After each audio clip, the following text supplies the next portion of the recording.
Viewers, এটা হচ্ছে কলার মোচা, পাহাড়ি কলা গাছের কলা মোচা। এটা কলা মোচা দেখেন,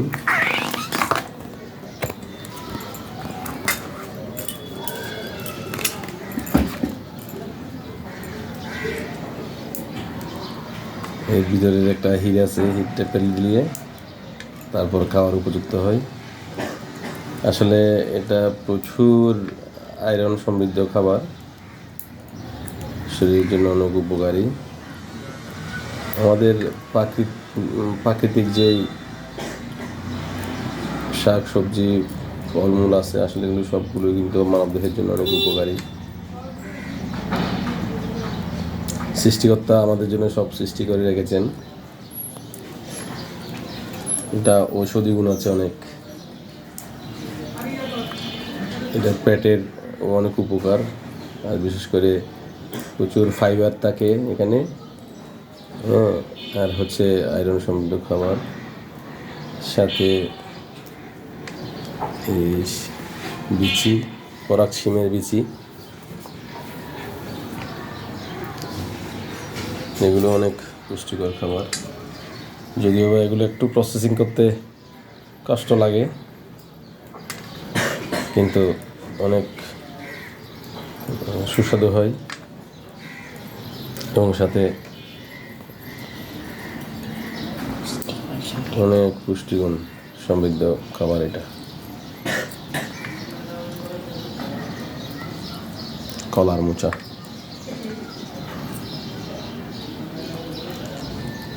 যে মধ্যখানে একটা ইট থাকে, এটা পেরে দিতে হবে, এটাই হচ্ছে কাজ।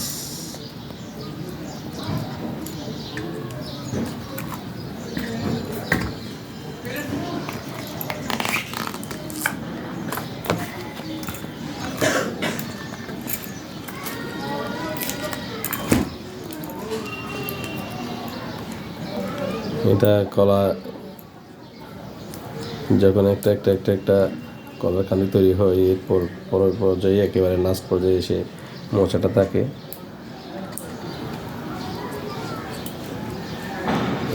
তখন যেটা আর পরিপক্ক হয় না, মূলত কলা হওয়ার আগেই মোচাটা নিয়ে ফেলা হয়।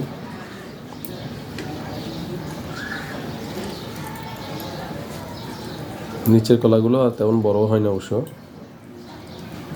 তখন এইভাবে খাবার হিসেবে কলা গাছের সব কিছু কিন্তু ব্যবহারযোগ্য। এখন কলা পাতাকে বিভিন্নভাবে ইউজ করা হচ্ছে।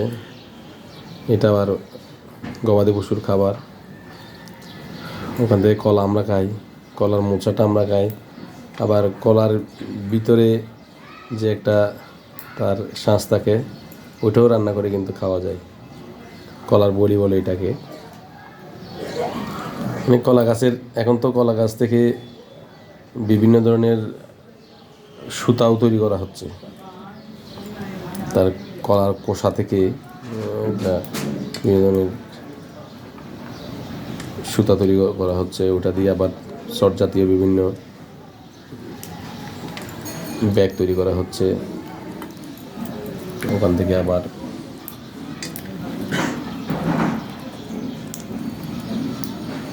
সুন্দর সুন্দর অসাধারণ জিনিস তৈরি করা হচ্ছে।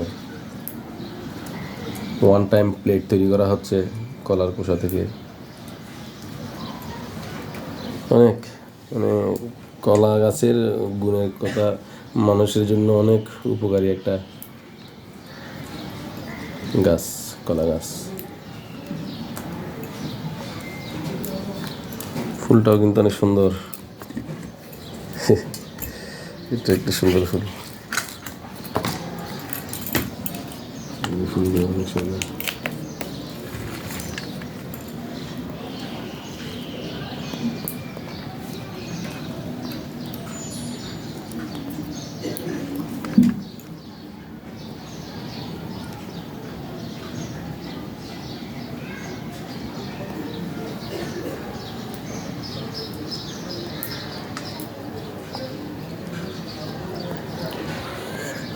ধন্যবাদ সবাইকে।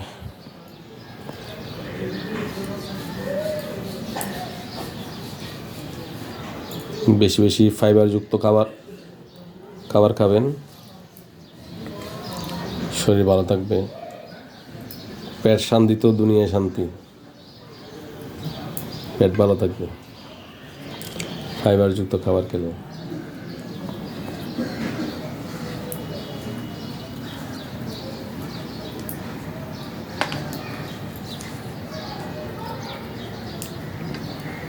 কলার মোচাটা এটা কামানের গোলার মতো মনে হয়।